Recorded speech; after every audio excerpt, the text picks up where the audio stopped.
సిరిసిల్ల కలెక్టర్పై మాజీ మంత్రి కేటీఆర్ ఆగ్రహం వ్యక్తం చేశారు. సిరిసిల్లలోని టీ స్టాల్ వ్యాపారపై కలెక్టర్ ప్రతాపం చూపారన్నారు. ప్రతిదీ గుర్తుపెట్టుకుంటున్నానని, ఎవరిని వదిలిపెట్టే ప్రసక్తే లేదంటూ ట్వీట్ చేశారు.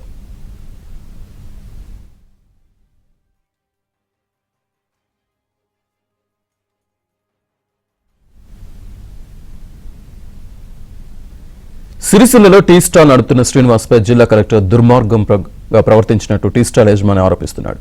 తన టీ స్టాల్లో ఉన్న కేటీఆర్ ఫోటో చూసిన అక్కస్తో తన టీ స్టాల్ కూల్చివేయాలని ఆదేశాలు ఇచ్చారని అంటున్నారు.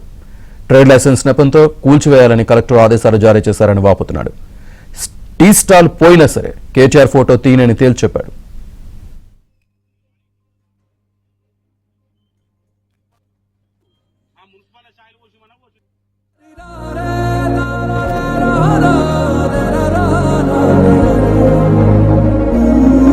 కేటీఆర్ ఫోటో పెట్టుకున్న మెయిన్ కారణం కేటీఆర్ ఫోటో పెట్టుకునే వాళ్ళకి అనుమానిది, అద్దకు మించి ఏం లేదు. నా ప్రేమ, నా ఇష్టం, నాకు మా అన్న అనుకో, నా అన్న ఇది మరీ ఇంత దారుణంగా సిరిసిల్ల మొత్తం నాశనం అయిపోయింది.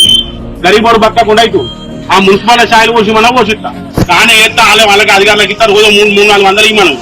నాకు వేరే పని ఏ చేత కాదు. మున్సిపాలిటీలో ఛాయ్ పెడతా, వాళ్ళకి కమిషనర్కి ఇస్తా, కలెక్టర్ గారికి రోజు ఒక ఛాయ్ ఇచ్చారు. రోజు 400 ఇవ్వను. మాకు